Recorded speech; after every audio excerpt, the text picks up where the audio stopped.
L'ensemble des acteurs de l'écosystème entrepreneurial ivoirien réunis pour 3 jours à Abidjan. Ils sont sensibilisés sur le concept de propriété intellectuelle et sur la nécessité de protéger et de développer leur propre marque. L'objectif est d'abord et avant tout de démystifier le concept de propriété intellectuelle en faisant découvrir aux entrepreneurs la mine d'or qu'ils constituent en termes d'innovation. C'est pourquoi nous nous réjouissons de la sollicitude et de la disponibilité des responsables de l'ensemble des fêtières d'entreprises à travailler avec l'OIPI pour une sensibilisation plus accrue des acteurs de notre écosystème entrepreneurial sur la question de la propriété intellectuelle. Le ministre du Commerce, de l'Industrie et de la Promotion des PME ambitionne de renforcer leurs capacités afin de faciliter l'accès à un marché concurrentiel. Plusieurs initiatives ont été prises par le gouvernement pour créer un cadre favorable à la protection des droits de la propriété intellectuelle et à la promotion des inventions. Il s'agit entre autres de l'octroi d'une subvention étatique destinée à supporter le coût des frais d'enregistrement des brevets à l'OAPI jusqu'à 90%.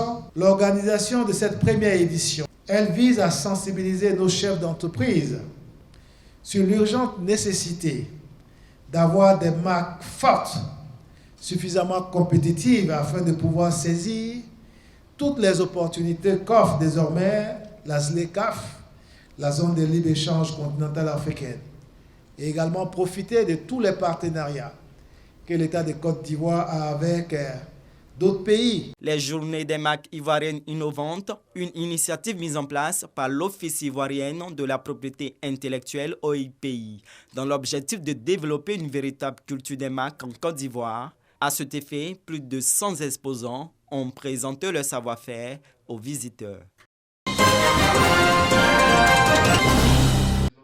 29 conseillers sur les 36 que compte le Conseil du district autonome d'Izanzan étaient présents ou ont justifié leurs absences à cette première session du Conseil, présidée par le ministre-gouverneur Dr Touré Souleymane, qui avait à ses côtés ses 2 vice-ministres-gouverneurs, Kwaku Kwasi Jean-Marie et Kamara Logosidan. Cette cérémonie a été aussi marquée par la mise en place du bureau du Conseil.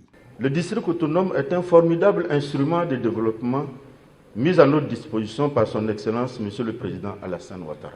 Mais nous ne pourrions atteindre cet objectif que dans l'unité, l'inclusion, l'entente et le respect mutuel.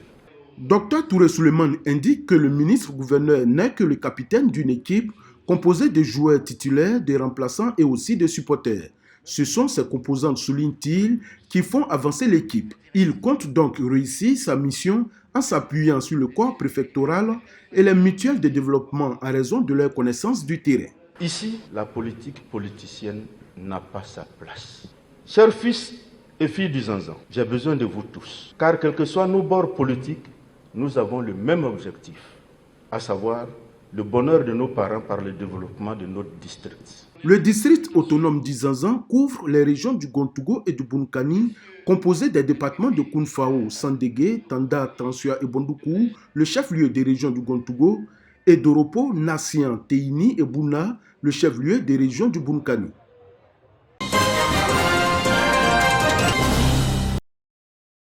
Depuis quelques années, l'artiste Abou Nidal a initié la caravane de l'excellence, une tribune des récompenses des meilleurs élèves de Côte d'Ivoire. Pour lui, l'excellence rime avec le civisme.